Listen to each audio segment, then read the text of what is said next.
Hi, it's Scarlett Johnson. Back so soon, but there's one really important issue that I forgot to mention. Mequon Thiensville School Board will be having their regular business meeting on Monday, and that is at the Rangeline Community Center, or you can contact Amanda Sievers. You go to the MTSD website and you can request to join by Zoom.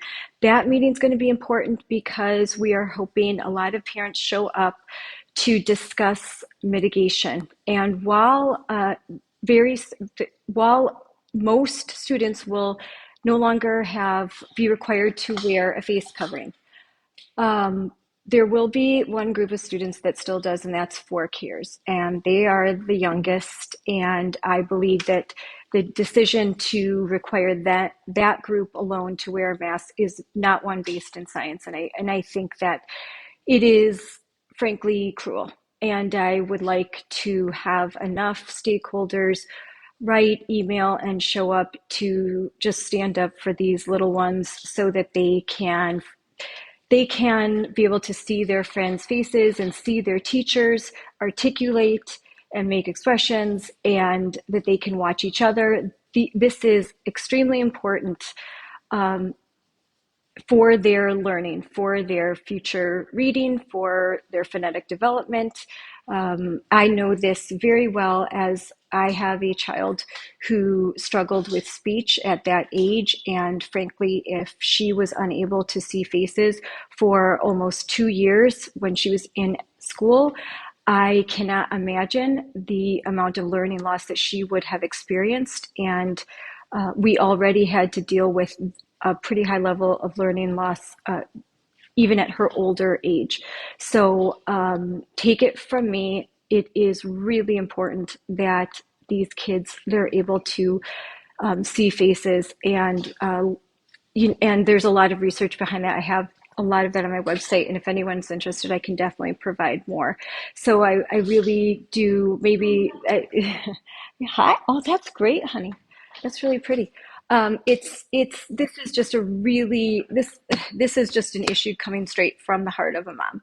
Um, I maybe you don't feel the same, but just know that those of us who are standing up for children are doing it because we have experienced the tears. We have wiped away the tears of our children.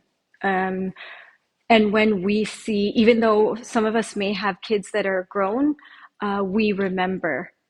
We remember, or many grandparents, they also would like their kids to be able to go to school and not be mandated to wear a mask. If that's what a family prefers, of course, by all means, but it should not be required. It just doesn't make sense. And frankly, I'm just tired.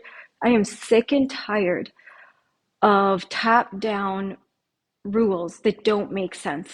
I am tired of things that just defy logic, and I am tired of the performative theater. I don't want to be a part of this movie anymore. And I think a lot of parents feel the same way. I am sick and tired of watching Super Bowls with famous celebrities high-fiving, running around, patting each other on the back, then going on social media and shaming little children, shaming children because their mask is below their nose. How dare you? How dare you? Seriously. Sorry, I just get very emotional when I talk about these things. So I think we just need to, it's time to put this chapter behind us and have all children be mask optional. It's time for them to have normal lives. It really is. It's been too long. And I think that parents, this is only going to end when we end it. And that maybe even not be a popular thing to say, but it's just the truth. We really need to stand up for our children, and I really hope many do. So I hope I don't want to offend anyone, but this is how I feel. This is just from the heart of a mom who really just wants to see children smile again, and wants them to be able to smile in their classrooms, and to sit next to each other at lunch and be able to talk without having to write apology letters afterward, like what happened in Cumberland. Uh, that's a district, a sister district in Whitefish Bay, where children who talked to each other at the lunch table, fifth graders, got in trouble and had to write apology letters to the staff apologizing for talking during lunch. This has got to end now. We really just need to end this and to weigh other harms. There are other harms, and our children are experiencing them, and it's time that they counted. It's time that what was really and truly best for them became the most important factor in the decision making process at at all levels. Like what is the best for them, and that's why I believe parents need to be partners in working with teachers, supporting them, and that means we have a lot of responsibility. That means that we are responsible for a lot of things at home that, when we're partnering with teachers. And this is something that we can't remember. It's on each end.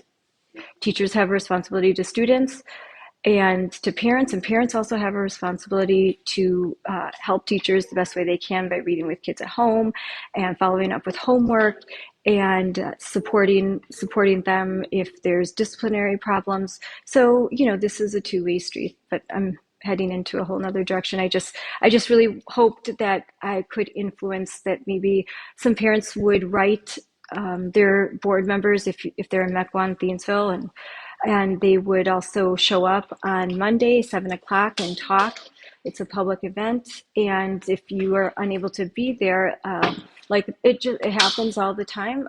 Just it's really easy to right now hop on or just make a note to yourself. Go onto the district website and request a link for the Zoom, and you get right in, and you can talk via Zoom. So that would be great. And let's do this. I think if we all work together, we can bring more change. We've already done so much. Masks are going to be optional now at all levels except for 4K.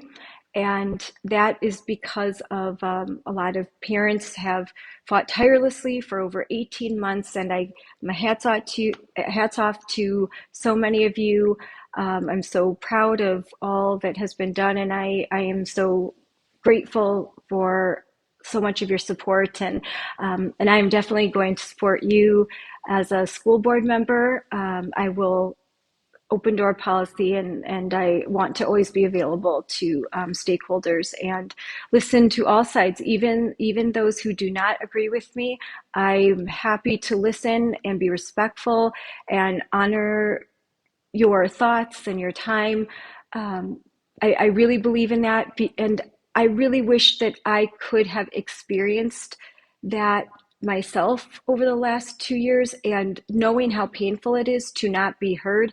I definitely will be cognitive of that as a board member, that I will always try to be respectful and accountable and to respond with sincerity, even if I disagree. And I think that's just really important. I think we have a shared humanity, and I think if we all just looked at each other like human beings and just cared about each other and could respectfully disagree, and then honestly look at data and look at harm being done to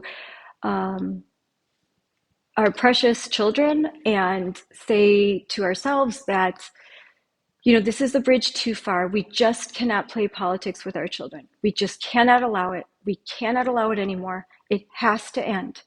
Our children, our grandchildren, and even if you're an aunt or an uncle, you don't have children yet, there are children in your life that you can speak out for. And even if you are a child right now, if you're a teenager or you're about to enter college, just make your voice heard. And that's all I have to say. Thank you. Just don't forget, Monday, 7 o'clock, Rangeline Community Center. Maybe you could try to be there and speak out for children. Thanks. Bye.